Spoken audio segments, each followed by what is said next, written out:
اليوم غادي نوريكم الطريقه ديال الديكور ديال سيلفيا، كيفاش كتخدم وكيفاش كتطلق السلعه ديالها. ان شاء الله انا طلقت هذه السلعه واحد شويه، طلقتها بهذه الطريقه هذه كما كتلاحظوا معايا. سلعه ثقيله ما تكونش خفيفه وما تكونش جاريه بزاف، بهذه الطريقه هذه. انتم الاخوان اختاريتها انا في هذا اللون اللي غادي تعطينا واحد الناكري، واحد الطرزه اللي هي زوينه. كنحتاجوا معنا هذا البانسو. هذا البانسو لازم انها خصها تكون هي الديكور ديال سيلفيا، وهي باش كنخدموا سيلفيا كنحتاجوا هذا البانسو، وكنحتاجوا هذا الشيفون بهذه الطريقه هذه. هانتوما الاخوان كنمشيو ضربه حدا ضربه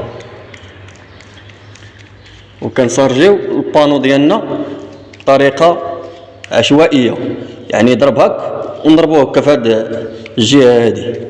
كنمشيو بهذه الطريقه هذه ضربه حدا ضربه، ما نزقلوش زعما تخلي شي منكا ولا ما ضربتيهاش او لا ما سارجيت. هنا سارجيناه ودورناه بالبونجا. هانتوما هذه هي الديكور ديال سيلفيا اللي كنتو شفتو معايا في الاول كنسارجيها. هذه هي الساريه بهذه الطريقه.